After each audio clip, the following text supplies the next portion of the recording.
Ito ang reading mo, Taurus, naway nasa mabuti kayong kalagayan while watching the channel. This is a general reading, kayo nang bahala magpalit-palit ng situation nyo sa reading ko.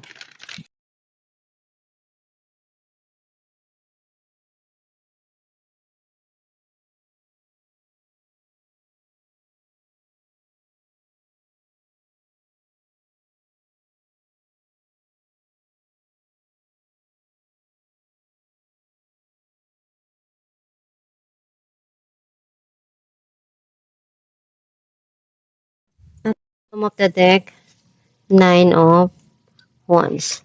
I feel like ang nasa sense ko na energy mo, nakita ko na ready ka kahit anong mangyari. Hindi ka magpapatalo kahit anong pagsubok yung darating sa buhay mo. Marami kang natutunan sa buhay and alam mo kung kailan ka dapat lumaban. At gawin ko ano yung nararapat dun sa sitwasyon. Ang mensahe ng card mo, meron ditong blessing na darating para sa'yo. Some of you, opportunity.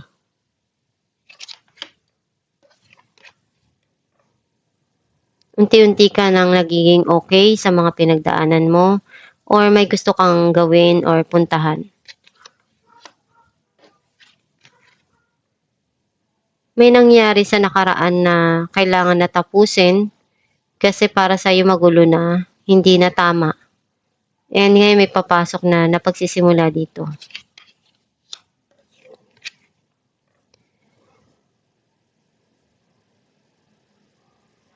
Andun yung abundance na darating, maaaring magkakaroon ng growth sa financial or magiging maganda yung connection around the family.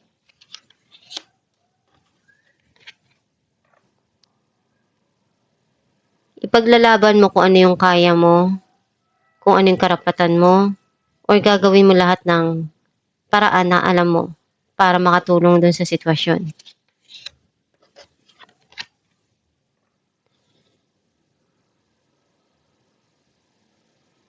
May mga gumugulo sa isipan mo and na-stress ka dun. Nalulungkot ka.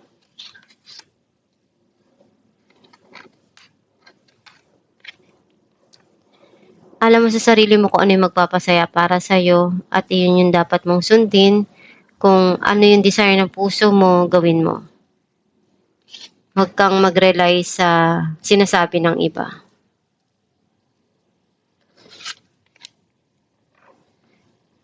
Nalilito ka, hindi mo alam kung ano yung dapat mong desisyon na ibigay doon.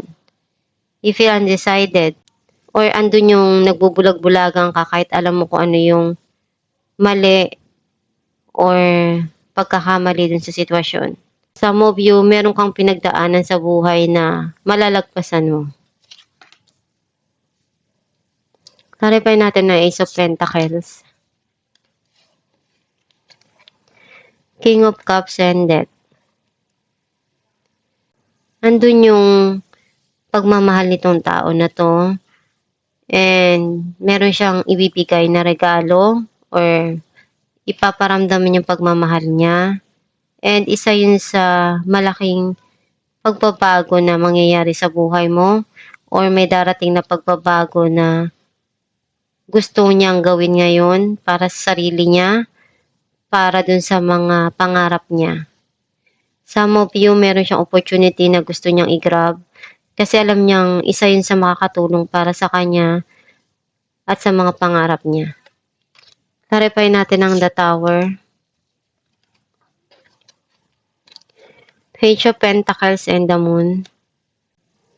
Nagkakaroon dito ng pagtatalo at hindi nagkakasundo.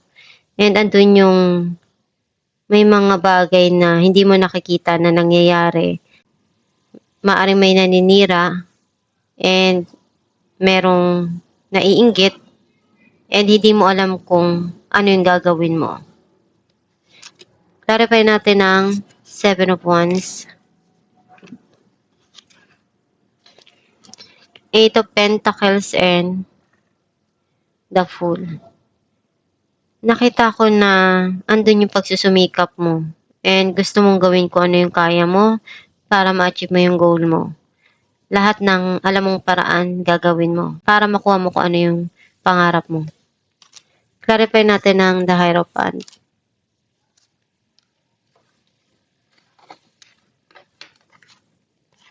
The World and Six of Wands. Kung ano yung minamanifest mo one day, makukuha mo, magiging masaya ka. And andyan yung gabay mo, magdasal ka lang palagi. Clarify natin ang Six of Wands. Clarify natin ang Six of Swords. Ten of Pentacles and Temperance. Kailangan mong habaan yung pasensya mo. One day kung ano yung goal mo at pinapangarap mo, magiging stable din lahat at mag-heal din yung situation. Especially dun sa relasyon sa pamilya or dun sa minamahal mong tao. Kasi unti-unti kang magiging okay or mag-heal. And kailangan lang na magbigay ng space sa isa't isa para magkaroon ng panahon, makapag-isip, at makapag-decide kung ano yung kailangan dun sa relasyon. And unti-unti rin na mag-heal yung situation. Clarify natin ang Ten of Pentacles. Queen of Cups and the Star. Very sensitive ka. Sometimes, nawawalan ka na ng pag-asa kung magiging okay ba yung situation, yung connection, yung relationship, yung mga taong nasa paligid mo o yung taong mahal mo. Hindi mo alam kung ano yung intention sa'yo, kung ano yung gusto sa'yo. And napapaisip ka doon ng sobra-sobra. Hindi mo maramdaman yung pagmamahal na hinahanap mo. Clarify natin ng Nine of Swords. Queen of Swords and the Lovers. Alam mo kung ano yung dapat tanggalin sa buhay mo at ayusin. Kasi ikaw naman yung makapag-desisyon kung ano yung gusto mo na mangyari sa buhay mo. Kung ano yung sa tingin mo magiging masaya ka, yun yung alamin mo, yung sundin mo para hindi mo pagsisihan sa huli. Kasi ikaw din naman yung may stress, ikaw din yung masasaktan. Wala namang iba. Kung ano yung desisyon mo yun. Alamin mo lang kung ano yung sa tingin mo tama at yun yung sundin mo. Para hindi mo pagsisihan kung ano yung mga gagawin mong desisyon doon. Clarify natin ng Two of Swords.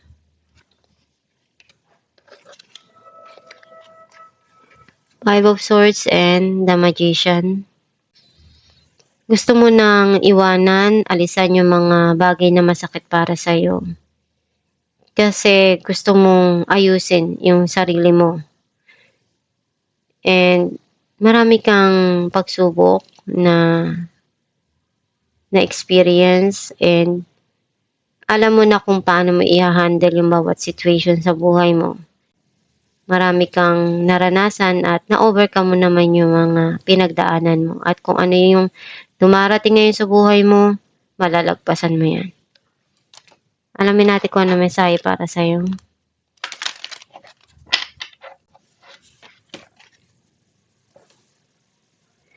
True manifestations are powered by service and love. Ang mensahe para sa'yo na kung ano yung minamanifest mo, yun din yung ibabalik sa'yo ni universe. Basta lagi mo lang isa isip at isa puso kung ano yung magpapaligaya sa'yo. And samahan mo ng pagsusumikap, pagtsatsaga at faith kay God para yung darating sa'yo, yung mga pinapangarap mo at gusto mo. Kasi lahat ng minamanifest mo, lahat ng ginagawa mong pagsusumikap, pagdating ng araw, maaabot mo rin yan. Basta magtiyaga ka lang at gawin mo kung ano yung makakaya mo doon. Para lahat ng ginagawa mong pagtsatsaga ngayon, aanihin mo rin yan. Dahil ikaw din naman yung nagsumikap dyan at gumawa ng paraan para ma-achieve mo kung ano yung gusto mo sa buhay. At itong yung reading Taurus, kung nakaresonate ka, kindly comment down below. Thank you for watching.